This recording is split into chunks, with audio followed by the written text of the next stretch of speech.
2015년 9월 1일, 그러니까 지금으로부터 약 2년 정도 조금 지났습니다. 이날 대한민국 역사상 지금까지 없었던 일이 발생합니다. 최경환 전 부총리와 김현웅 전 법무부 장관이 해외 은닉 재산에 대해서 면죄부를 주는 합동 담화문을 발표합니다. 이 숨겨둔 해외 재산에 대해서 자진 신고만 하면 탈세, 해외 금융 계좌 신고, 외국환 거래 신고 의무 위반, 재산 국외 도피, 범죄 은닉 수수에 대해서 모든 형사 처벌을 면제하는 형사 관용 조치를 해줬습니다. 대한민국 역사상 처음 있었던 일이었지만 이 일은 그 당시에 크게 알려지지도 않았고 또 후에 그 결과가 국민들에게 정식으로 보고되지도 않았습니다. 장관께서는 여기에 관해서 보고받으신 적이 있습니까? 네, 최근에 보고받았습니다. 네. 어떻게 보고를 받으셨습니까? 지금 당시에 지금 의원님께서 말씀하신 그 조치가 한시적으로 6개월간 시행됐던 것으로 알고 있습니다. 그런데 그 당시에 그 여교의 소득 양성화를 위해서 여야 간의 합의로 개정된 그 국제조세조정법에 근거해서 시행이 됐고요. 그래서 이제 그 목적은 미신고 해외 소득 그리고 재산을 자진 신고한 사람에게 세법상의 가산세 등을 면제해주고 형사상의 관용도 부여하는 그 조치로 알고 있습니다. 이 당시 실적이 어떻게 됐는지 보고 받으셨나요? 실적도 보고는 받았습니다. 네.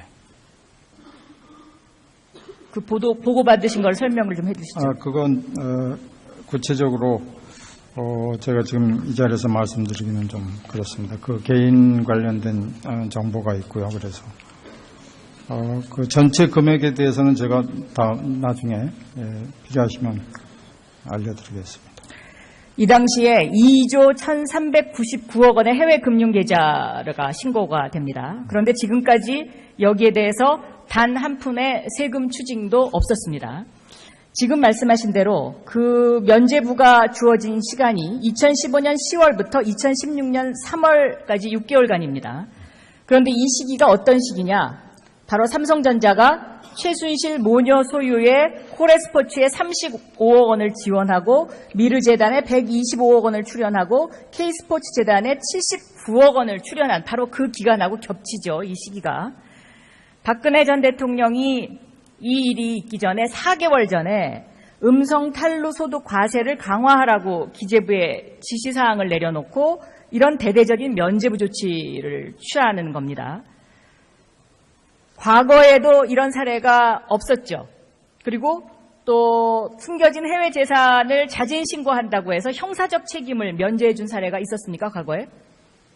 없었던 것으로 알고 있습니다만은 당시에 이러한 그 한시적 시행의 그 배경이나 이런 것에 대해서는 제가 알 수가 없고요. 그래서 제대로 장관께서 보고를 받으셔야 한다고 생각합니다. 지금 이 2조 1,399억 원의 해외 금융 계좌와 관련된 자료는 국세청이 가지고 있습니다. 네. 국세청이 가지고 있는데 당시 면죄부를 주기로 했다는 담화문 때문에 자료 요청을 해도 이 자료를 내놓지 못하겠다고 합니다. 그런데 이거와 관련해서 여러 가지 제보가 들어와 있습니다. 당시에 박근혜 정권과 재벌과의 빅딜설, 최순실 해외 재산, 은닉 재산을 이 당시에 한국으로 가져왔다는 설, 또 심지어는 박정희 전 대통령의 스위스 계좌가 이때 들어왔다는 제보도 들어와 있습니다. 그래서 법무부 장관께서는 이 부분과 관련해서 단순하게 그렇게 보고받으실 일이 아니고 이것을 좀 꼼꼼히 챙겨보셔야 되지 않겠냐. 왜냐하면 이 당시에 이례적으로 최경환 부총리와 당시 법무부 장관의 담화문 내용을 한번 처음부터 끝까지 읽어보십시오. 이렇게 면죄부를 줄 수가 없는 것이거든요. 그리고 이러한 그 전례가 없는 일을 쥐두새도 모르게 하는 겁니다. 그래서 장관께서는 이 부분에 관해서 좀 더 좀 꼼꼼히 짚어보시겠습니까? 네, 알겠습니다. 이 최순실 해외 재산과 관련해서 독일 검찰이 이것을 지금 수사하고 있는데 여기에 관해서는 어떻게 파악을 하고 계시죠? 그 부분에 대해서는 독일 헤센주 검찰총장이 법무부에 보내온 서신이 있습니다. 네, 그래서 우리도 그쪽에 요구할 사항이 있고, 그래서 앞으로 법무부가 그 부분에 대해서는 독일에 있는 해외 재산, 최순실에, 그리고 역시 마찬가지로 독일에서도 최순실에 대한 어떤 법적인 조치의 필요성을 느끼고 있는 것 같습니다. 그래서 그 부분은 앞으로 좀 더 진행돼야 될 것 같습니다. 좀 더 적극적으로 임하셔야 되는 거 아닌가요? 그 독일 검찰로부터의 서신은 금년에 왔기 때문에 지금 법무부로서도 준비를 하고 있습니다. 네, 들어가셔도 좋습니다. 다음 총리님 나와주세요.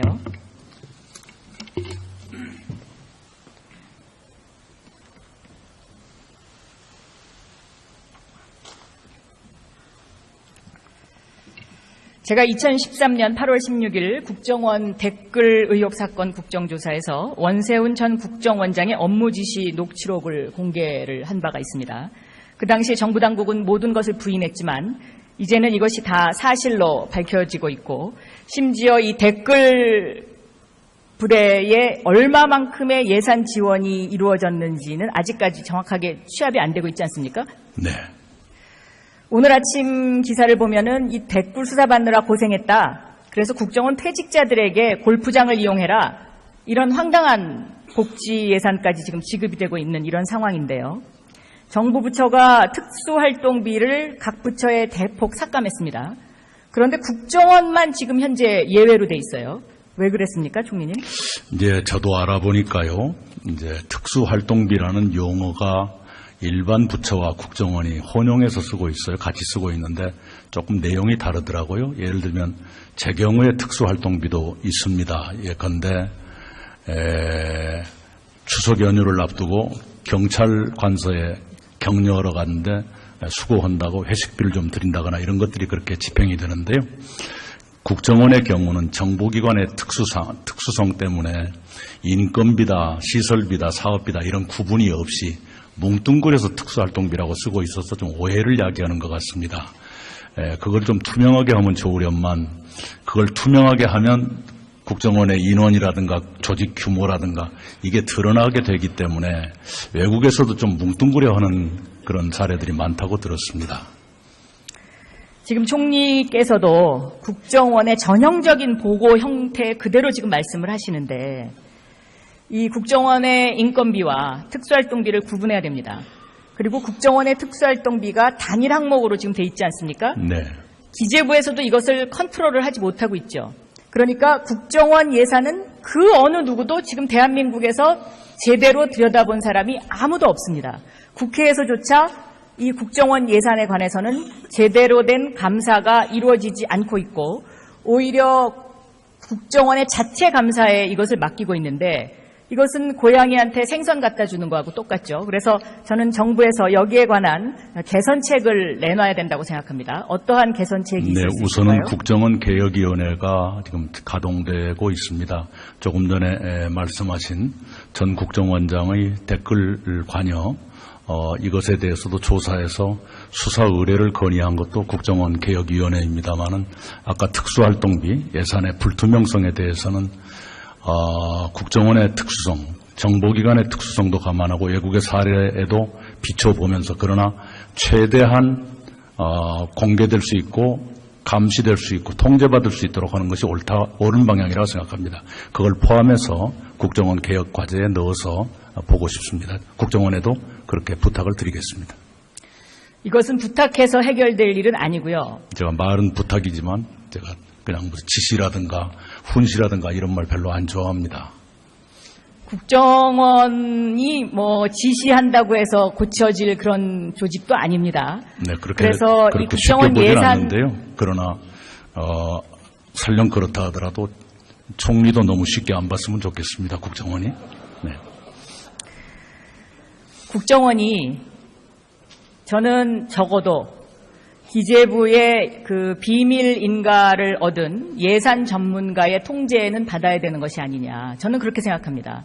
이 국정원 예산을 상세히 들여다보면 여기에 각 부처에서 말 못할 예산들이 여기 많이 숨어 있고, 또 제가 보기에는 지나치게 국정원 예산이 특수활동비가 많이 잡혀 있습니다. 그래서 이 부분을 총리께서 따끔하게 지적을 하셔야 될 것 같고, 그저 이렇게 좋게 이야기해서는 저는 전혀 이 부분이 개선되리라고는 전혀 기대하지 않습니다. 네, 알겠습니다. 이 정도의 문제의식은 갖고 임할 생각입니다. 국정원 예산의 투명화, 상대적 투명화, 이 문제도 문재인 정부 때 하지 않으면 언제 하겠는가, 이런 문제의식을 가지고 진지하게 임하겠습니다. 네. 감사합니다. 다시 법무부 장관 좀 나와주십시오.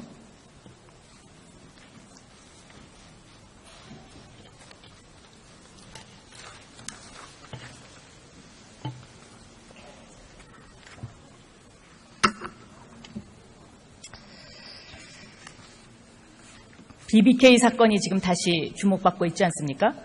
네. 이명박 후보 시절에 그 광운대 동영상이 화제가 된 적이 있는데, 그 광운대 동영상을 보면 그 동영상에서 이명박 전 대통령은 BBK를 설립했다고 말을 합니다.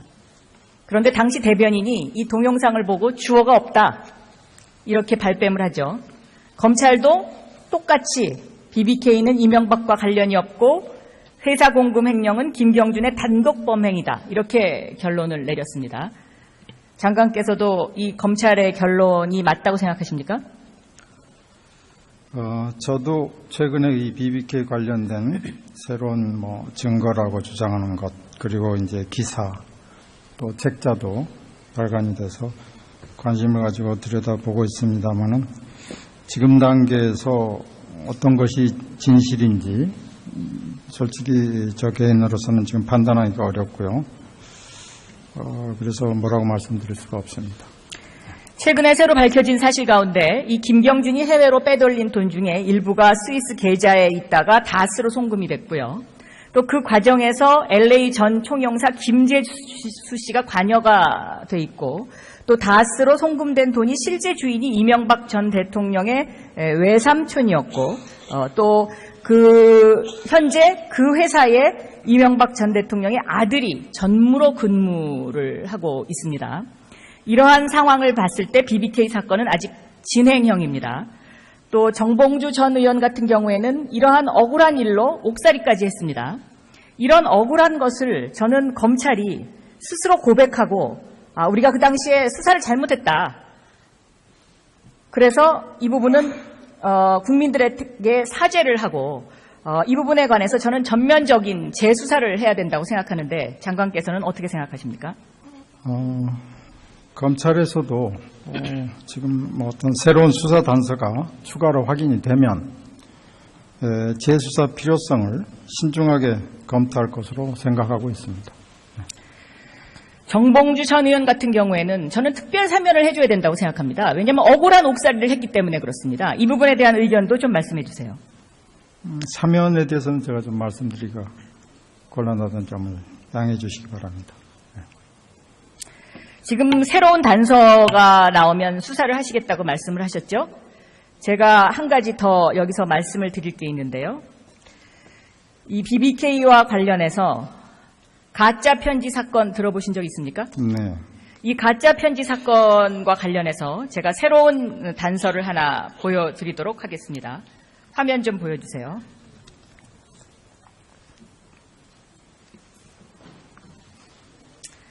저한테 이런 문자가 온 적이 있습니다. 박영선 의원님께 제 본의가 아니었음을 사죄드리며 기회가 되면 무릎 꿇고 정식 사죄하겠습니다. 저에게는 2개의 카드가 남아 있습니다. 그러나 지금 쓸 때는 아닙니다. 가짜 편지 검찰청 발표는 담당 검사 박철우 검사의 말 빼고는 전부 거짓입니다. 이게 저한테 온 문자입니다. 이 문자와 관련해서 이 문자의 발신인, 제가 누군지 말씀드릴 수 있거든요. 이 발신인을 제가 자료를 제공해 드릴 테니까 네. 새로운 단서가 나왔으니까 여기에 관해서 새로운 수사를 해 주시죠. 네, 관련된 자료를 보내주시면은 그 역시 신중하게 재수사 여부를 검토하도록 그렇게 지시하겠습니다. 이 사건은 2007년도에 대선을 앞둔 조작 사건이었습니다. 한나라당의 조작 사건이죠. 그 당시에 클린선거 대책위원장이 바로 지금 홍준표 위원장이었고요. 홍준표 위원장이 나와서 가짜 편지를 흔들었던 사건인데 이 사건과 관련해서 검찰 수사가 제대로 이루어지지 않았습니다. 그래서 제가 이 자료를 드릴 테니까 이 수사를 제대로 좀 해주셨으면 좋겠습니다. 네. 알겠습니다. 약속하시겠습니까? 네, 알겠습니다. 들어가십시오.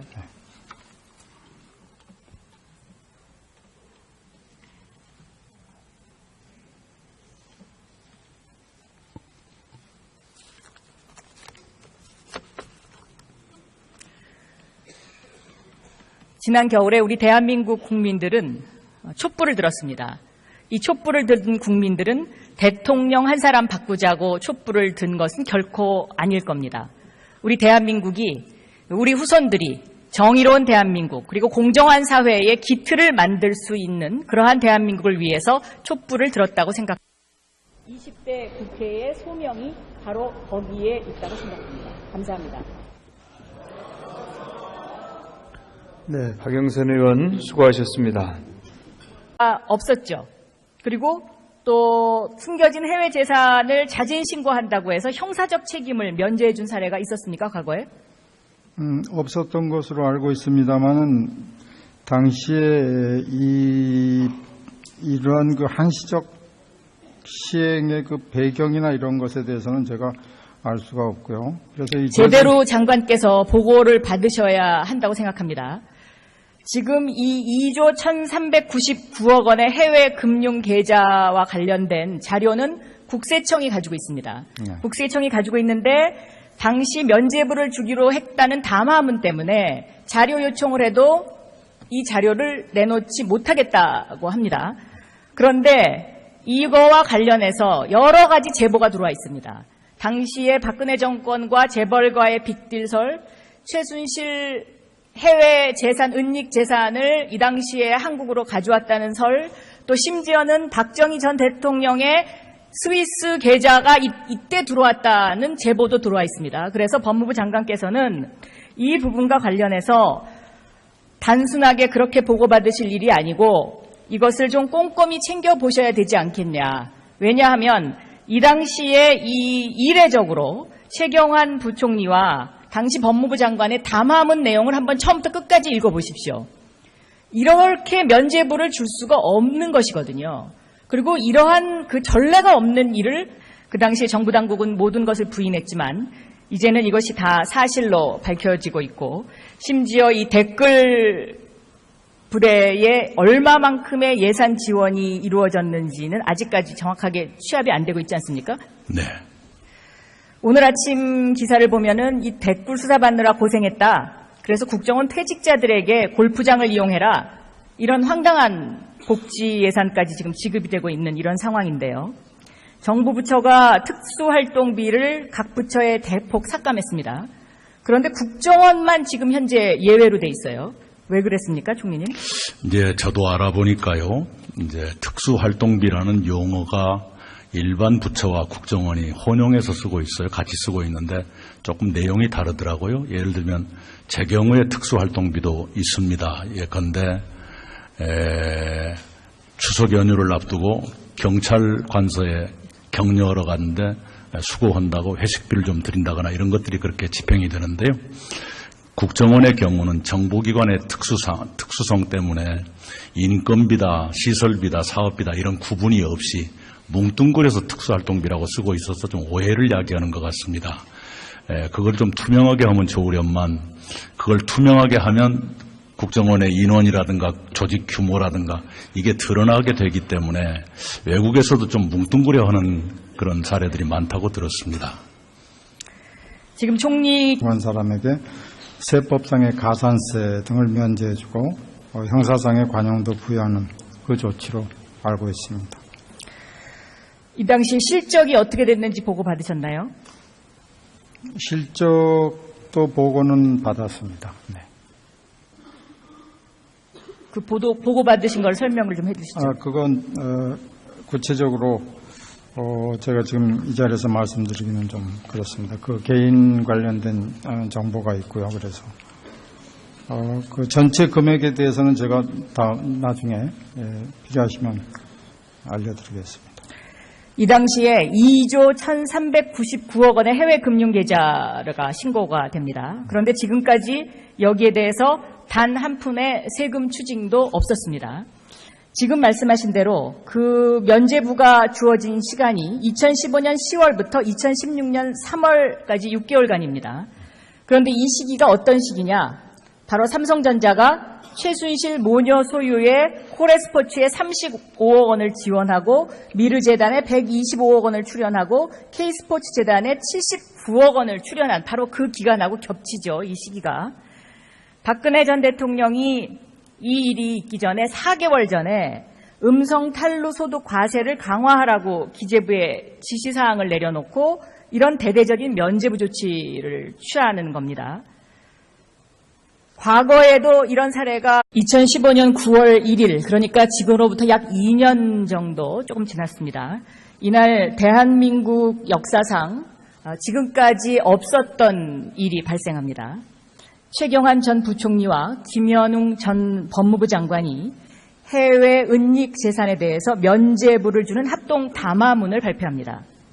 이 숨겨둔 해외 재산에 대해서 자진 신고만 하면 탈세, 해외 금융 계좌 신고, 외국환 거래 신고 의무 위반, 재산 국외 도피, 범죄 은닉 수수에 대해서 모든 형사 처벌을 면제하는 형사 관용 조치를 해줬습니다.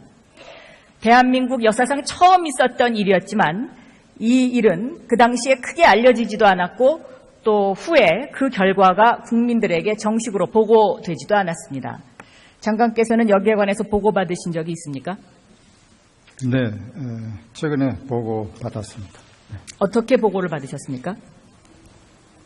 지금 당시에 지금 의원님께서 말씀하신 그 조치가 한시적으로 6개월간 시행됐던 것으로 알고 있습니다. 그런데 그 당시에 그 역외 소득 양성화를 위해서 여야 간의 합의로 개정된 그 국제조세조정법에 근거해서 시행이 됐고요.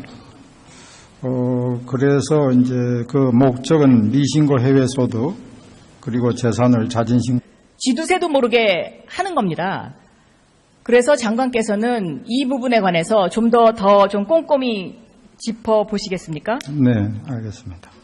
이 최순실 해외 재산과 관련해서 독일 검찰이 이것을 지금 수사하고 있는데 여기에 관해서는 어떻게 파악을 하고 계시죠? 그 부분에 대해서는 독일 헤센주 검찰총장이 법무부에 보내온 서신이 있습니다. 네, 그래서 우리도 그쪽에 요구할 사항이 있고 그래서 앞으로 법무부가 그 부분에 대해서는 독일에 있는 해외 재산, 최순실에 그리고 역시 마찬가지로 독일에서도 최순실에 대한 어떤 법적인 조치의 필요성을 느끼고 있는 것 같습니다. 그래서 그 부분은 앞으로 좀 더 진행돼야 될 것 같습니다. 좀 더 적극적으로 임하셔야 되는 거 아닌가요?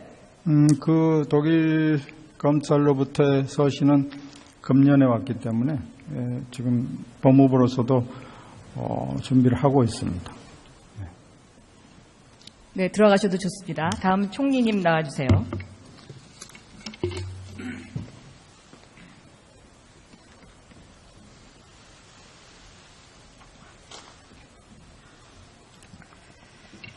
제가 2013년 8월 16일 국정원 댓글 의혹 사건 국정조사에서 원세훈 전 국정원장의 업무 지시 녹취록을 공개를 한 바가 있습니다.